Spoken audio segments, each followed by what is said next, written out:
Hello everyone, good evening everybody. Sir SSC JE का examination हो गया। सर एसएससी जेई के प्री मेंस भी हो चुका है और अब सर हमारे मन में सबसे इंपॉर्टेंट है साल 2024 का जो एसएससी जेई था सर, उसके अंदर सर कितने नंबर पर कौन सा डिपार्टमेंट मिल सकता है। आप लोगों ने देखा होगा मैं हर बार आप लोगों के लिए एग्जाम के पहले या एग्जाम के बाद हर तरीके की हर एक इंफॉर्मेशन आप लोगों तक शेयर करता हूं और आप लोगों के साथ रहता हूं ताकि आपके मन में भी वो सारी चीजें रहें।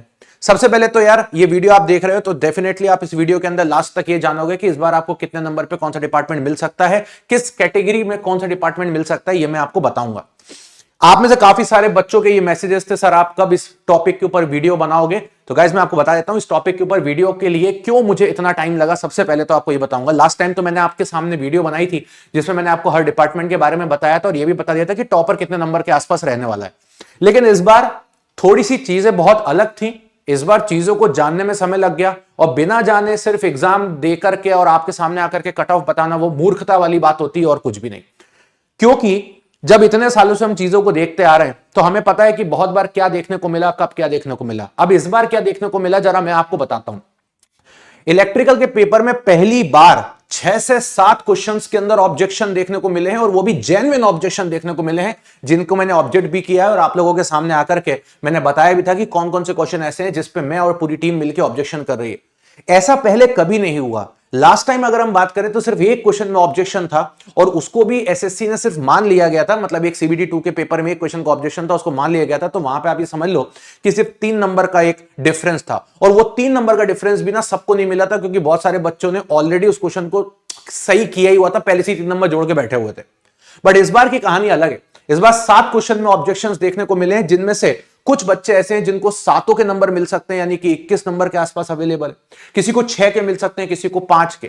तो यार अगर एसएससी 7 क्वेश्चन के ऑब्जेक्शन भी हमारे एक्सेप्ट नहीं करती, वैसे तो मुझे लगता है कि जितने मैंने किए उन सबके ऑब्जेक्शन हो जाएंगे, राइट। लेकिन अगर वो नहीं करते हैं, अगर वो 5-6 के भी करते हैं तो करीब करीब 15 से 20 नंबर के आसपास का गेम तो आपका सिर्फ यहीं से चेंज हो जाएगा। और ये मेजॉरिटी बच्चों के साथ भी है। जितने अभी आपके नंबर आ रहे हैं यहां पे 15 से 20 नंबर तो सिर्फ आपके यही वाले जुड़ने वाले हैं और कुछ नहीं। अब बात यह आती है कि जब एसएससी जेईई की बात की जाती है तो यहां पर इलेक्ट्रिकल के साथ मैकेनिकल को भी देखना होता है। अब मेरे लिए क्यों इतने दिन से ये चीजें फीजिबल नहीं थी, क्योंकि इस बार की चीजें ही अलग हो रही थी। क्योंकि जब भी मैं डेटा देखता हूं तो मैं मैकेनिकल के डेटा को भी एक साथ एनालिसिस करता हूं, मैकेनिकल के स्टूडेंट से भी मैं बात करता हूं। अब 3 फैक्टर यहां पे कौन कौन से इस बार जो है जो मैं आपको बताना चाहूंगा, मैकेनिकल वाले बच्चे भी सुन ले जरा, ठीक है भाई। देखो पहले एसएससी में होता था कन्वेंशनल पेपर, जब हम क्लियर किए थे तब कन्वेंशनल पेपर होता था, है ना। तो कन्वेंशनल पेपर जब होता था तो वो भी 500 नंबर का ही था, लेकिन वहां पे कोई नॉर्मलाइजेशन लेवल की कोई चीज ही नहीं होती थी। तो कभी कभी ये होता था कि पता चलता था मैकेनिकल के बहुत सारे बच्चे सिलेक्ट हो जाते थे, इलेक्ट्रिकल के रह जाते थे क्योंकि इलेक्ट्रिकल के बच्चों की कॉपी वैसी चेक नहीं होती थी। कभी कभी इलेक्ट्रिकल वाले बच्चों को इतने नंबर मिल जाते थे भर भर के। एक बार की तो बात है, इलेक्ट्रिकल का बच्चा मेंस की बात कर रहा हूं मैं आपको, मेंस में 282 नंबर लाया था 300 में से कन्वेंशनल पेपर में। तो ऐसी सिचुएशन भी आ जाती है। तो मैकेनिकल की कॉपी ढंग से चेक नहीं होती थी। तो फाइनली एसएससी ने ये हटाई दिया कि भैया एक काम करते हैं, हम तो सीबीटी 2 ही लेंगे, जिसको वो पहले टीयर 2 बोलते थे।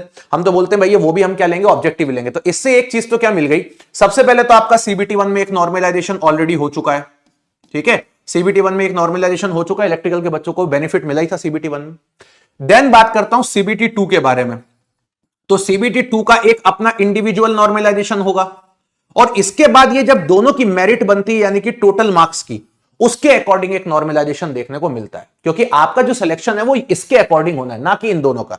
तो ये तो आपके इंडिविजुअल पेपर थे, इनके नॉर्मलाइज्ड मार्क्स आपके जोड़ते हैं। फिर आप एक तीसरी कैटेगरी में जाते हो जिसको बोलते हैं ओवरऑल मार्क्स, जहां पे कंपैरिजन होता है शिफ्ट वाइज, टॉपर के डिविएशन मार्क्स वाइज। तो यहां से फिर एक फाइनल मेरिट बनती है। अब इस बार 3 फैक्टर हैं जो देखने को मिले। सबसे पहले मैकेनिकल के पेपर में एक आध ऑब्जेक्शन क्वेश्चन है, जहां तक मेरी नजर है, जितनी मैंने बातें करी मैकेनिकल के टीचर्स से भी, एक आध ऑब्जेक्शन क्वेश्चन है और उसमें भी चांसेस है कि एसएससी मानेगा नहीं मानेगा। तो 80-90% चांस तो है मान जाएगा, बट 20% चांस है कि शायद में भी उसको रिजेक्ट मार दे। तो भाई मैकेनिकल में ऑब्जेक्शन नहीं। अब ये वो कंडीशन बन गई जो पिछले बार इलेक्ट्रिकल के साथ थी। दूसरी बात, मैकेनिकल में नो ऑब्जेक्शन लिखा जाए, या मैं बोल सकता हूं 1, नो ही क्यों लिखूं, मैं 1 बोल सकता हूं ना, 1 ऑब्जेक्शन बोलता हूं। दूसरा, मैकेनिकल के साथ पेपर यह था कि भाई मैकेनिकल के साइड का पेपर इस बार इजी था। ये मैं लिख रहा हूं compare to electrical, paper was easy. Mechanical के अंदर बहुत सारे स्टूडेंट ऐसे हैं जो 260-270 के ऊपर मेंस में बैठे हुए हैं। तो mechanical side is very very easy paper. Last time same electrical के साथ था, ये दोनों चीजें इस बार पलट गई हैं। लास्ट टाइम मैकेनिकल का पेपर जो था, अगर आप देखोगे तो इलेक्ट्रिकल का पेपर जो था लास्ट टाइम पे वो बहुत ज्यादा इजी था, और देखा जाए तो कोई ऑब्जेक्शन नहीं था। तो ये पार्ट इस बार मैकेनिकल के साथ है। तीसरी चीज अगर मैं बात करता हूं तो इलेक्ट्रिकल के पेपर में बच्चों के मार्क्स इसलिए कम आ गए कि पेपर, मैं ये नहीं बोलूंगा कि लास्ट टाइम जैसा बिल्कुल थॉरोली इजी था, हल्का सा लिटिल बिट ऊपर था, प्लस ये बोल सकता हूं कंपेरेटिव टू मैकेनिकल 6 से 7 क्वेश्चन ऑब्जेक्शन में जा रहे हैं। तो इसीलिए अगर आप देखोगे तो अभी आप लोगों का स्कोर, इलेक्ट्रिकल का जो स्कोर है स्टूडेंट्स का, वो मैकेनिकल के कंपैरेटिवली 20, 25, 30, 30, 40, 40 नंबर आपको ओवरऑल स्कोर जो है वो कम देखने को मिल रहा है। जहां एक मैकेनिकल का बच्चा 420 से 440 की रेंज में बैठा हुआ है, वहीं एक इलेक्ट्रिकल का बच्चा जो है वो 380 से लेकर 400 के बीच में बैठा है। तो राइट नाउ जहां जितने करीब बच्चे आप देखोगे 420 के प्लस मैकेनिकल में है, ठीक है, वहीं कहीं पर उतने ही उसी के रेंज में स्टूडेंट यहां पे 380 390 के बीच में बैठे हुए हैं इलेक्ट्रिकल में। तो ये एक बड़ा मेजर फैक्टर था। चलिए अब चलते हैं इसके बाद की बात। बट बात तो वही है कि भाई मैकेनिकल के बच्चों ने अपनी ब्रांच का एग्जाम दिया, उन्होंने अपने हिसाब से पेपर दिया, इलेक्ट्रिकल के बच्चों ने अपने हिसाब से पेपर दिया। तो बात आती है ओवरऑल, आपको सर क्या लगता है? यार ओवरऑल की अगर मैं बात करता हूं और मैं टॉपर की भी बात करूंगा, तो मुझे लगता है इलेक्ट्रिकल की शिफ्ट को नॉर्मलाइजेशन मिलना ही है, इलेक्ट्रिकल के स्टूडेंट्स को नॉर्मलाइजेशन का फायदा मिलना है, प्लस इलेक्ट्रिकल के स्टूडेंट्स को मिलना है अपने जो ऑब्जेक्ट आपने चैलेंज किए वो मिलना है। अब बात आती है कि इसके बाद फिर आपको क्या लगता है? तो यार देखो, डायरेक्ट मोटा मोटा मैं बोलूंगा कि जो सीपीडब्ल्यूडी है, ठीक है, सीपीडब्ल्यूडी जो है यूआर यानी कि जनरल कैंडिडेट्स के लिए, ये इस बार आफ्टर नॉर्मलाइजेशन 430 प्लस चला जाएगा। आफ्टर नॉर्मलाइजेशन ये 430 प्लस जाना है, ठीक है, ऐसा मुझे लगता है। क्यों लगता है? उसके पीछे के भी रीजंस है। सबसे पहले अगर आप देखोगे तो सीपीडब्ल्यूडी में इस बार वैकेंसीज कम है, ठीक है, इसीलिए मैं सबसे पहली प्रेफरेंस भी स्टूडेंट की सीपीडब्ल्यूडी रहती है। वैकेंसीज यहां पे कम है, यहां पे मात्र 92 वैकेंसीज देखने को मिल रही हैं। लेकिन अब जब मैंने ये लिख दिया तो बहुत सारे बच्चों को मन में आएगा, सर तो फिर तो लटक गए हम, एमईएस तो मिलना नहीं है। लेकिन एमईएस बहुत बड़ा गेम चेंजिंग प्लेयर बनेगा इस बार। कैसे बनेगा वो भी बताता हूं। एमईएस की अगर आप बात करते हो, ठीक है, तो आप देखोगे एमईएस में सबसे ज्यादा वैकेंसी लेके बैठे हैं। कितनी बैठे हैं? 350 वैकेंसी एमईएस में बच्चा लेके बैठा हुआ है। एमईएस एक ऐसा डिपार्टमेंट है जहां पर इंजीनियरिंग वाले बच्चे ज्यादातर सिलेक्ट होते हैं। क्यों? क्योंकि जिन बच्चों ने डिप्लोमा किया है उनको 2 साल के एक्सपीरियंस की भी जरूरत होती है, और अगर आपने किसी कारणवश 2 साल का एक्सपीरियंस प्रोड्यूस नहीं किया एसएससी को, तो एसएससी डीबेयर्ड कर देता है आपको आने वाले एग्जाम्स के लिए। या आपने कहीं फर्जी एक्सपीरियंस लगा दिया है तो भी एसएससी डीबेयर्ड करता है। तो मैं अपने सारे डिप्लोमा वाले स्टूडेंट्स को बोलना चाहूंगा कि आप प्लीज इस तरीके की एक्टिविटीज परफॉर्म ना करें। If you have a genuine experience तो ही आप आगे जाइएगा, अदरवाइज आप नहीं। तो क्या होता है, सीपीडब्ल्यूडी तो भैया क्या करता है, सारी बच्चों को अलाउ करता है। लेकिन एमईएस क्या करता है, most of the time majority 60 to 70% student जो होते हैं वो डिग्री वाले सिलेक्ट हो जाते हैं, क्योंकि उनको एक्सपीरियंस देना नहीं पड़ता, ठीक है। तो एमईएस एक बहुत बड़ा गेम चेंजिंग प्ले करेगा। और 500 टोटल वैकेंसी है हमारे पास, 501 समथिंग, उसमें से 350 तो सिर्फ एमईएस की। उसके बाद जो बाकी के डिपार्टमेंट हैं, ये हल्के फुल्के डिपार्टमेंट होते हैं, तो इनका कोई कट ऑफ बहुत ज्यादा वेरिएशन में जाता नहीं है। जैसे अगर आप देखोगे नेवल डीजीक्यू का सबसे कम जाता है। इसका सबसे कम जाने का इसका कारण यही है कि आप इसकी एलिजिबिलिटी पढ़ोगे तो आपको पता चलेगा इसमें डिग्री वाले एलिजिबल नहीं होते।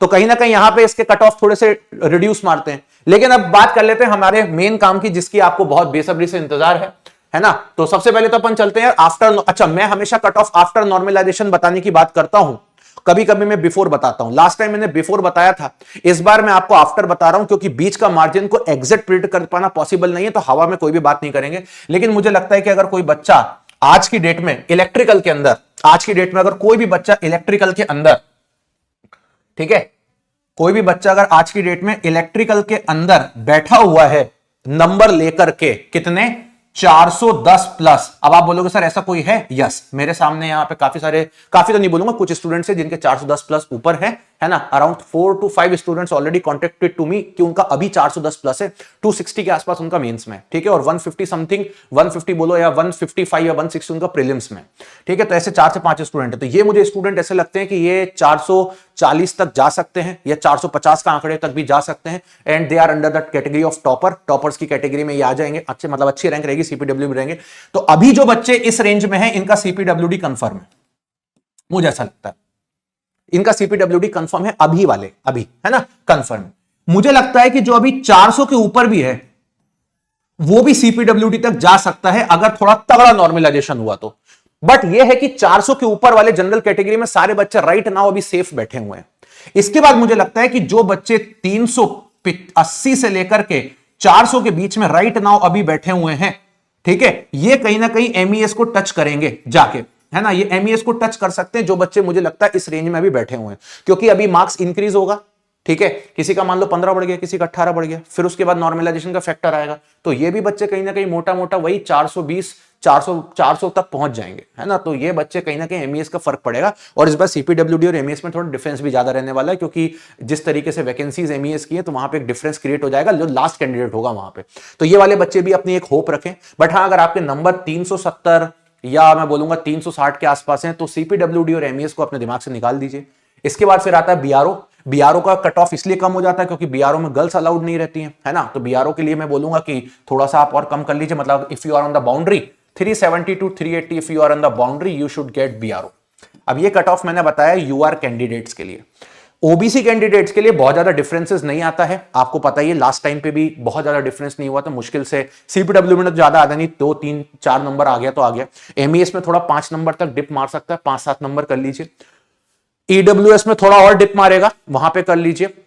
और जितने भी बच्चे एससी और एसटी कैंडिडेट्स के हैं तो उनको तो मैं बोलूंगा कि वो अगर अभी 400 के नीचे हैं तो they are they've a chance, मतलब एससी कैंडिडेट्स का कोई भी स्टूडेंट होगा, एससी या एसटी कैंडिडेट में अगर वो 370 से लेके 400 के बीच में भी बैठे हुए हैं, ठीक है, तो देव ब्राइट चांसेस, उनको आराम से वहां पे देखने को मिल जाएगा।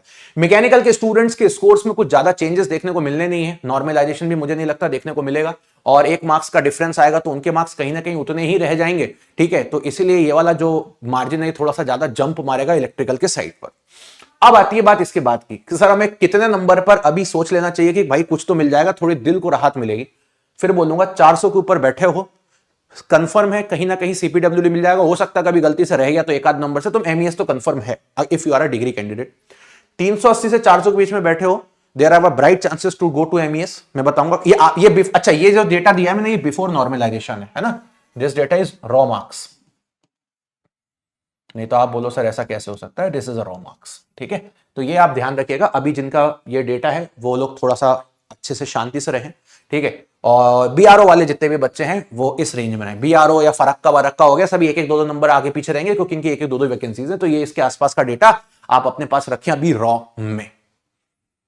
टॉपर कितना जा सकता है, टॉपर की बात करता हूं तो कहीं ना कहीं मुझे लगता है कि एट प्रेजेंट टॉपर जो है वो 430 के प्लस है रॉ मार्क्स, तो topper is at 430 plus at raw marks, है ना, तो फिर अब वो कोई भी आ जाएगा, है ना, 430 के प्लस रॉ मार्क्स पे टॉपर आपको देखने को मिल जाएगा इस बार, और कहीं ना कहीं फर्स्ट रैंक भी आई जाएगी।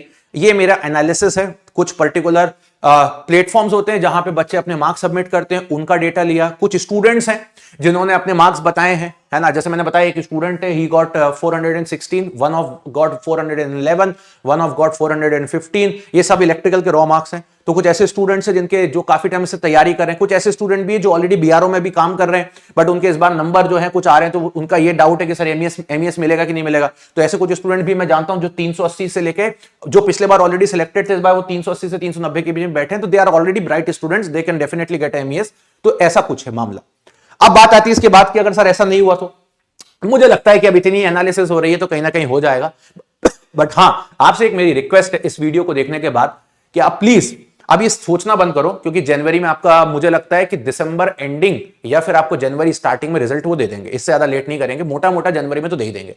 तो अभी आपके लिए एक ही चीज है, 16, 17, 18 को आपका एसएससी आरआरबी जेई का पेपर है, तो अपनी पूरा फोकस उस पर करो, क्योंकि 5 तारीख तक तो आपने सीबीटी 2 पे फोकस किया होगा, है ना, और बहुत सारे बच्चे नॉन टेक नहीं पढ़ पाए होंगे, अभी इसी सब चीजों में लगे हैं कि सर मेरा होगा कि नहीं होगा, होगा कि नहीं होगा। तो मैं बोलूंगा कि अगर आपने आरआरबी जेई के लिए फॉर्म फिलअप किया, आपने अगर मेहनत उसके लिए फॉर्म फिलअप किया, उसके लिए आपने तभी तैयारी करी थी और सोचा था, तो मैं एटलीस्ट बोलूंगा आप अपनी तैयारी करना चालू कर दीजिए बढ़िया तरीके से, क्योंकि यार इसका रिजल्ट आना और इसकी ज्वाइनिंग आने में अभी टाइम है ना, काफी टाइम है अभी इसके रिजल्ट और ज्वाइनिंग आने में, तब तक आपका इसकी ज्वाइनिंग आते आते तो आपका आरआरबी जेई का भी सीबीटी 2 आ जाएगा।